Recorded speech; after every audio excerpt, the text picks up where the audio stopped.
जय जिनेंद्र. पूर्णार्घ जैन ग्रंथवाचन अर्घ 6 भाग 21. कल्पग्रंथ. ज्या ग्रंथामध्ये मंत्रविधान, यंत्रविधान, मंत्र यंत्रोद्वार, बलिदान, दीपदान, आव्हान, पूजन, विसर्जन आणि साधना इत्यादी असते त्यांना कल्पग्रंथ म्हणतात. तंत्रग्रंथ. ज्यामध्ये गुरु आणि शिष्य यामध्ये संवाद रूपाने मंत्रयंत्र, तंत्र, औषधी आदी विषयांवर चर्चा असेल ते तंत्रग्रंथ म्हणविले जातात. पद्धती ग्रंथ.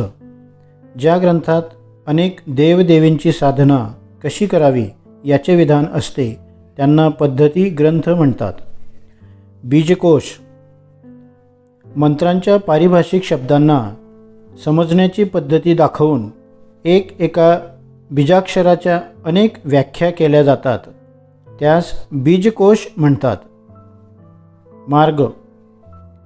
मंत्रशास्त्रात मार्गाचे खूप विस्ताराने वर्णन आहे, कारण या उपायांनी मंत्रसिद्धी होते असे मंत्रशास्त्राचे मत आहे. सर्वसाधारण त्याचे 3 मार्ग केले जातात. 1. दक्षिण अथवा सात्विक मार्ग. सात्विक देवतांचे सात्विक सामग्रीद्वारा सात्विक उपासना करणे दक्षिण मार्ग आहे. वाम मार्ग. मदिरा, मांस, महिला इत्यादी कुद्रव्यांनी भैरव भैरवी इत्यादी तामस प्रकृतीयुक्त देवदेवी यांची आराधना करण्याचे विधान आहे तो वाम मार्ग. मिश्र मार्ग. मांस, मदिरा वस्तूंना प्रत्यक्ष ग्रहण न करता त्यांच्या प्रतिनिधीमार्फत इष्टसिद्धी करणे यास मिश्र मार्ग म्हणतात. मंत्राचे प्रकार.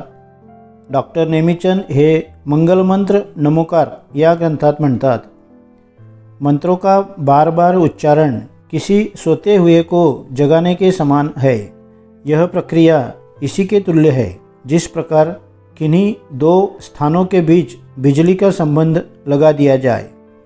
साधक की विचार शक्ति स्विच काम करती है और मंत्र शक्ति विद्युत लहर का. साधक वेगवेगळ्या कारणासाठी वेगवेगळे मंत्र साध्य करतो, त्यामुळे ढोबळमानाने खालील प्रकार पडतात. 1. स्तंभन, 2. मोहन, 3. उच्चाटन, 4. वश्याकरण, 5. जृंभण, 6. विद्वेषण, 7. मारण, 8. शांतिक आणि 9. पौष्टिक. 1. स्तंभन. ह्युस्रश्वापदे भूतप्रेतादिकांपासून होणारे कष्ट दूर करून त्यांना खिळून टाकण्यात येते असे मंत्र. 2. मोहन. इष्ट किंवा अनिष्ट जीवांना मोहित करणारे मंत्र. 3. उच्चाटन. मन अस्थिर, निरुत्साहित, भ्रष्ट होईल असे मंत्र. 4. वश्याकरण.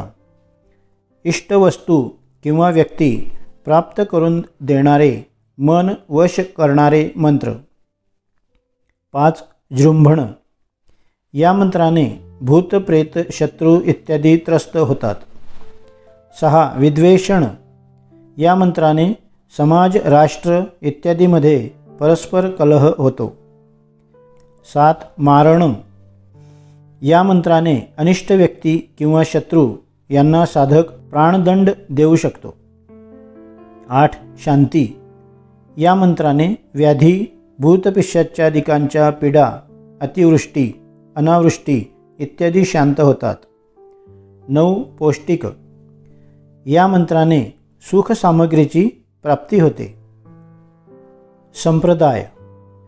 मंत्रशास्त्रामध्ये केवळ काश्मीर आणि गौड या नावाचे 3 संप्रदाय आहेत.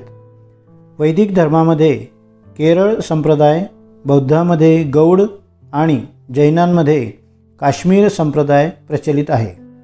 ज्यांनी काश्मीर मार्ग म्हणजे संप्रदाय स्वीकारला ते सरस्वती, पद्मावती इत्यादी सात्विक देवतांचे उपासक असल्यामुळे विशुद्ध दक्षिण मार्गी आहेत.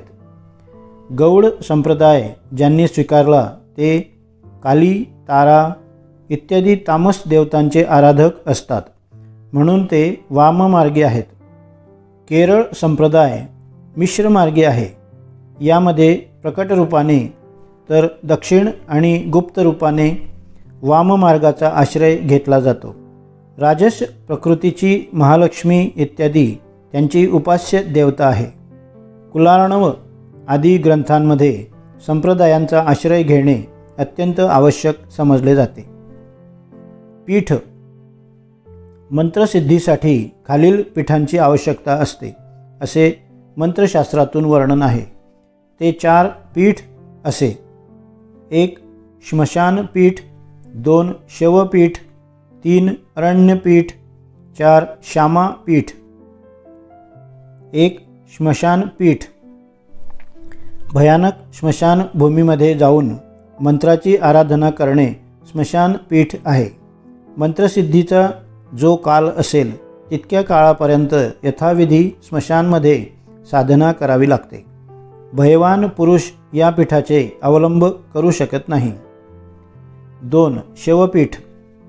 या पीठामध्ये कर्ण पिशाचिनी आदी विद्या सिद्ध करण्यासाठी प्रेतावर यथेष्ट आसन मांडून सविधी मंत्रसाधना करावी लागते.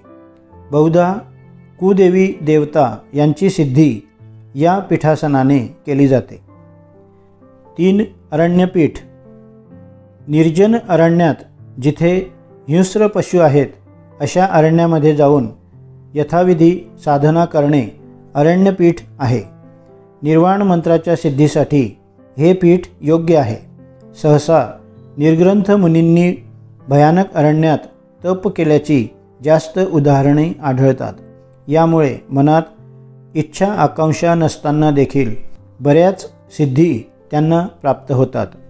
त्या सिद्धींचा उपयोग लोककल्याणासाठी मुनी करतात, पण स्वतःसाठी अर्थात लौकिक स्वार्थासाठी ते कधीच उपयोग करून घेत नाहीत आणि त्यागमय जीवनाकडे लक्ष देत एकांतासाठी हे पीठ फार उपयुक्त व एकमेव आहे.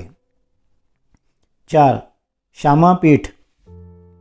सर्वात कठीण आणि असाध्य असे पीठ हे समजले जाते. विरळा पुरुषच असे ज्याने साधनासाठी हे पीठ स्वीकारले असेल. एकांत स्थानामध्ये 16 नवयौवना वस्त्ररहित अवस्थेत बसवून तिच्यासमोर यथाविधी साधना करावी लागते. चंचलचित्त साधक मंत्रसाधना करण्यात या पीठासनाने अयशस्वी होतात. मंत्राने प्रभाव व कार्यसिद्धी का होते? आतापर्यंत आपण थोडक्यात मंत्राविषयी माहिती मिळविली. आता आपणास हे पाहावयाचे आहे की मंत्रामुळे प्रभाव किंवा कार्यसिद्धी इत्यादी कशी होते. मंत्राचा मनाशी अतिशय संबंध आहे. त्यामुळे मन एकाग्र झाल्याशिवाय विषयाविषयी अनासक्ती होणे अशक्य आहे. जितकी स्थिरता लवकर तितके फल तत्काल. मनुष्याच्या दृश्य क्रिया चेतन मनात आणि अदृश्य अचेतन मनात असतात असे मानसशास्त्र आहे. यालाच मनोवृत्ती 3 प्रकारच्या आहेत. 1 ज्ञानात्मक, 2 वेदनात्मक, 3 क्रियात्मक. मंत्राचे उच्चारण केले असताना ज्ञानात्मक मनोवृत्ती उत्तेजित होते. ज्ञानकेंद्र आणि क्रिया यांचा घनिष्ठ संबंध असल्यामुळे मंत्राच्या स्मरणाने माणसाचे मन शुद्ध होते आणि आत्मिक विकासाची प्रेरणा मिळते.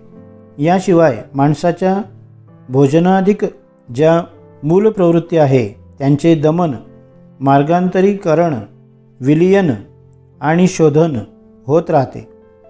दुसरेही एक कारण असे आहे की मंत्राच्या उच्चारणाने अशी विद्युत शक्ती निर्माण होते की माणसाच्या चेतन, अचेतन आणि अनचेतन मनोभावावर परिणाम होतो. निरंतर उच्चारणाने आत्म्यामध्ये शक्ती निर्माण होते. ती विद्युत असे समजले तरी चालेल. याच शक्तीने आश्चर्यजनक कार्य होतात.